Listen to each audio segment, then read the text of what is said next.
Hello, this is Tom Jacobs from tdjacobs.com. I'm an evolutionary astrologer and an energy worker and a channel.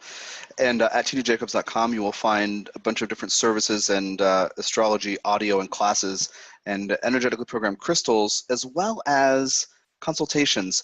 I'm going to give you an example today in this video of one of the things that I offer, which is called a Soul's Journey Soundbite.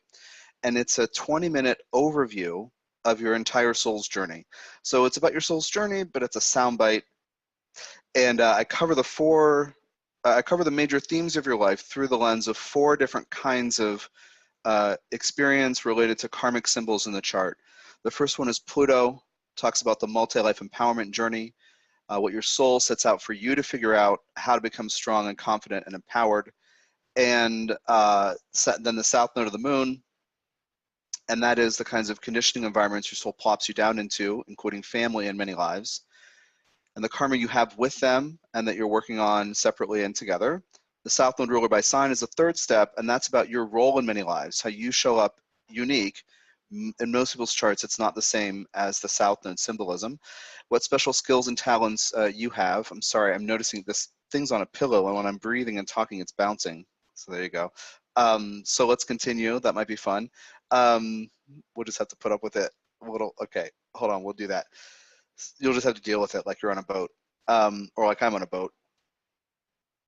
So 3rd step of the story is your unique role, how you show up, and its roles, special skills, and talents you may exhibit and inhabit, and if you don't do them, other people will nudge you into them.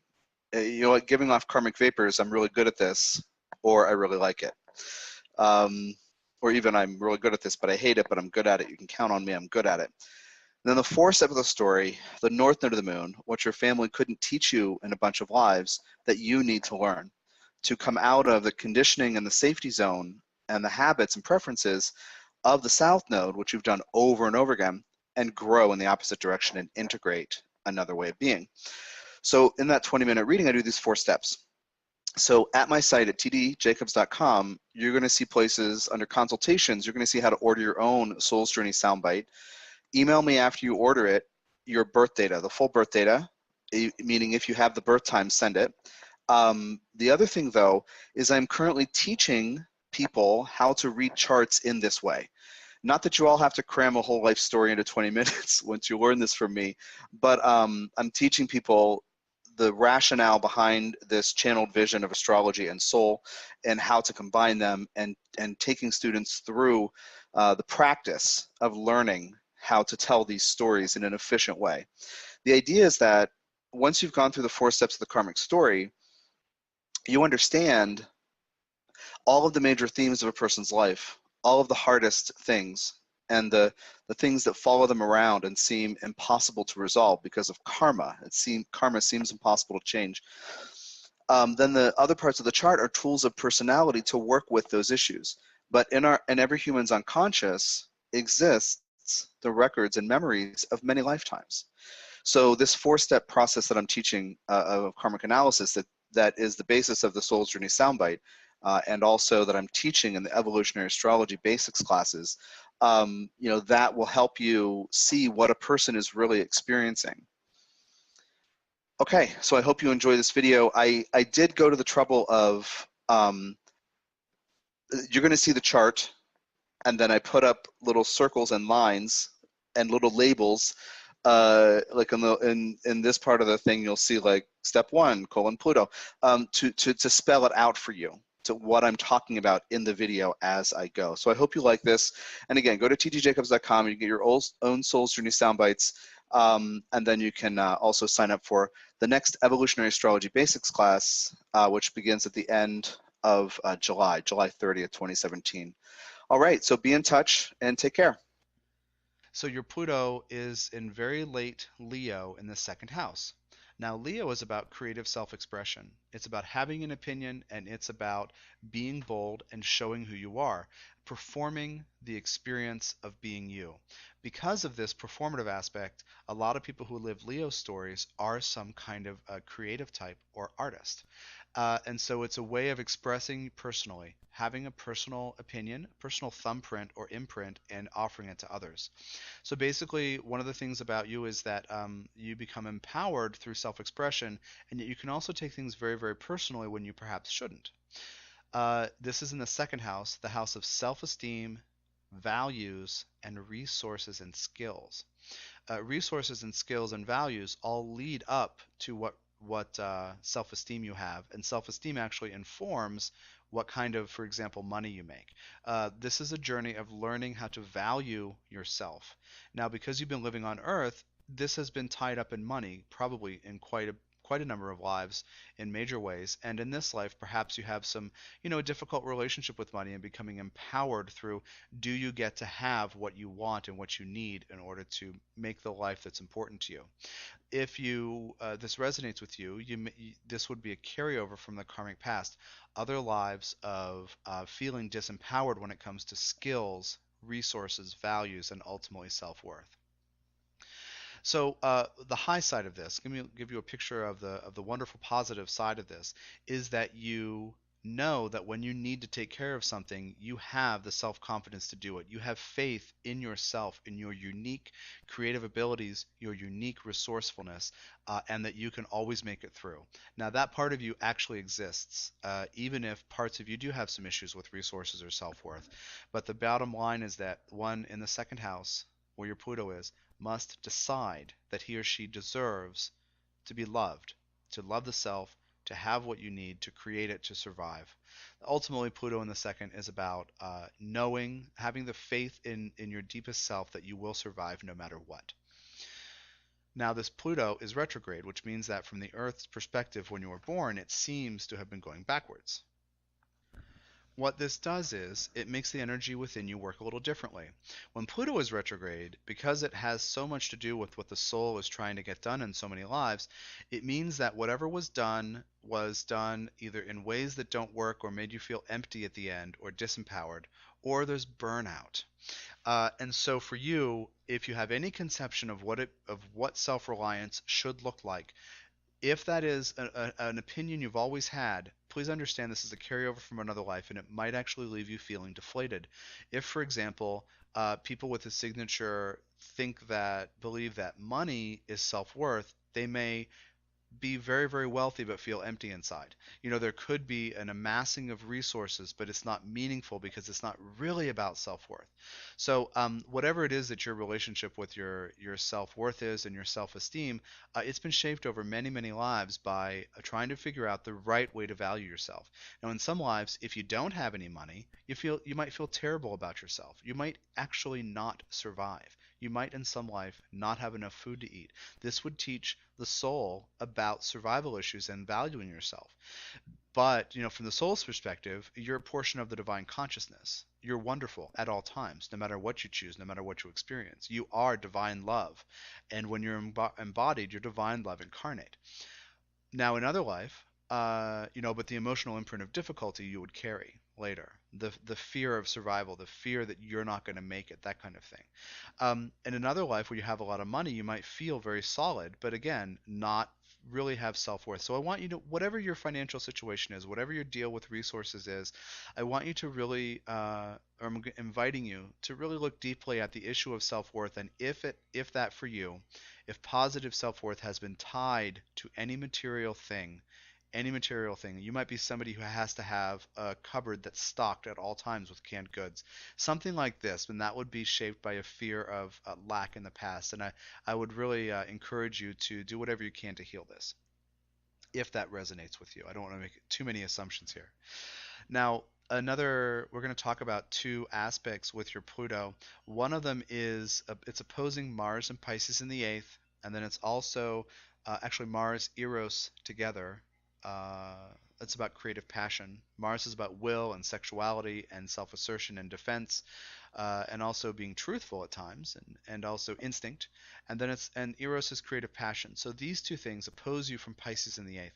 What this says is that in your need to develop self-esteem, you have actually been blocked by people, very passionate people, who seem to overwhelm you, perhaps sweep you off your feet, and they require things of you that if you give them, then you feel like your mission is derailed. Pluto has to get done if you're going to live a meaningful life. So the self-esteem thing has to be done in a healthy way if for you to feel that your life was worth something. And everybody has that Pluto thing. That's true for everyone's Pluto, say it that way. But you're opposed by passionate others, and it's probably very in many lives, and it's very people who light you up, people who are not only hot but make you feel hot. And it's a lot of like sexual tension, it's a lot of dynamic creative passion, and those people actually can block you if you let them sweep you away. Sweep off your feet is fine, but if you sweep out of your heart, sweep yourself out of your body and your mind, and forget your goals, forget what you need to do for yourself, and you decide not to put yourself first, then that's a karmic knot that might exist. Now, the healing is to have boundaries, to make sure that you take time to do your second house resources, skills, values, and self esteem, and make sure that you put yourself first, and then you also enter in relationship when it works for you. But please don't let other people overpower you or sweep you away. It's charming, it's seductive. Mars and Pisces with Eros in the eighth. It's amazing. It can be amazing energy, but please don't let people knock you off course just because you're lit up in different ways. Now that said, Pluto is also opposing Chiron and Aquarius in the eighth. So here's another thing. Again, with other people who can sweep you off your feet, but these people are actually wounded and perhaps very insensitive. So again, people who can't take into account your needs and who demand things of you. This is extremely important for you to work through if this resonates with you, because your self-esteem mission, Leo in the second, self-esteem, personal expression, doing what you need to do for yourself, living according to your own personal value system, can get blocked by the emotional needs and vulnerabilities of others. What you need to understand is that in order to put yourself first, you actually have to have boundaries where you say no to helping certain people certain times. This is a signature of people who are basically bottomless wells of intense emotional suffering, and perhaps even detached, perhaps even kind of PTSD people, people who have experienced some deep trauma, might need things from you. And the more time you take with them, you might not feed your own soul's mission.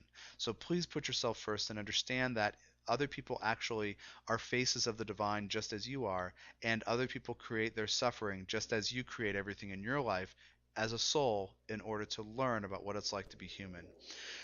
This is to end this part of the story. This means that you probably have attracted people you should not help.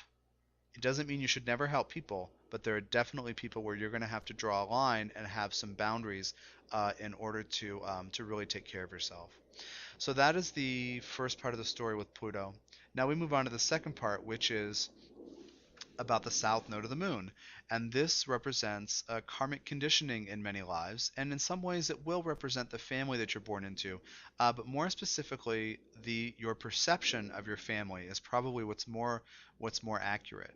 And this south node is in Taurus in the 10th house, and it's conjunct the sun and also the true black moon Lilith. So Taurus in the 10th south node says that there's an emphasis on practicality, respect, reputation, and who you are in the community. With the sun there's a very big influence that's extremely strong-minded about values. So it's kind of like somebody in the family holds a very strong sense of values, and everyone else orbits that sense of values.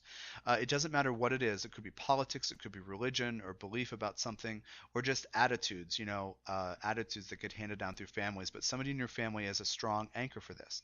Now, so you need to pick through what you know about, what you've seen about big egos. That's what we're talking about. Not necessarily always in a negative way, but it's incumbent upon you to figure out the right way to express ego and to move ahead.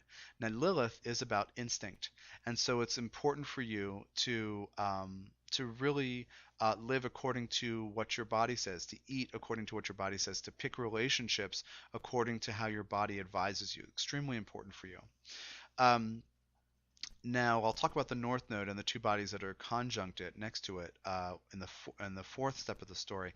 But for now, I'm going to talk about two bodies that are square to the nodes, and squares to the nodes are unresolved karmic issues. It means that you know certain things about them, but you don't know enough to be successful and healthy. So you have to evaluate your habit patterns, your assumptions and beliefs about these parts of life that I'll explain in a moment, and you have to learn how to make new choices. The first one is Ceres in Cancer in the 12th house. This is about nurturing. This is about the role of emotions. And this is about taking care of yourself and protecting yourself, and really your intuition. Cancer in the 12th house is why I'm saying this. Your intuition about what you need is critical to honor. Intuition, basically guidance, dreams, visions, receiving information from within or without, but of an emotional nature. Following your heart and ensuring that you take care of yourself above all else is the most important thing with this. Look at patterns of how people in your family have cared for their bodies and their emotions and each other, and see what you could change to make your life better. The other square to the nodes is Uranus and Leo in the first, and Uranus square to the nodes is about freedom. So it's critical for you to choose to be original, to be independent, to break free of established norms and structures in order to inhabit your fully original self. This is the sign, or this is the setup of having creative, this is in Leo in the first, basically feeling in your body lightning bolts of creative original energy. And it's important for your overall health and your sanity to honor them and live out yourself, live out your life as the independent being you really truly need to be. This is also a signature of not being able to be hemmed in. So please honor the fact that when you cannot stand where you are, it's probably best that you're not there. Honor this impulse that is a kind of an electrical, I can't stand this thing, I have to be original and free. Please honor that. Um, I mean, you also have Moon in Leo in the first, and then Pluto in Leo. So you have a very heavy Leo signature about individuality and personal expression. So please honor that in yourself. One of the things, if you don't, is you get bored, or you get the last straw on the camel's back, or the water behind the dam syndrome, where you want to explode. No reason for you to explode. But this signature says that you haven't really chosen independence from tradition in many lives, and it's really critical that you do that, especially with that sun on the south node anchoring a strong value system that everybody else orbits. Really important for you to be independent. Now, the next step of the story is the south node ruler by sign, and we're talking about Venus because there's a Taurus south node. And this is in Pisces in the ninth. So you're kind of a dreamer and a philosopher and an artist and a thinker in terms of this kind of grounded 10th house south node. And so it's really important for you to honor this flowing Piscean, intuitive Neptunian side of yourself.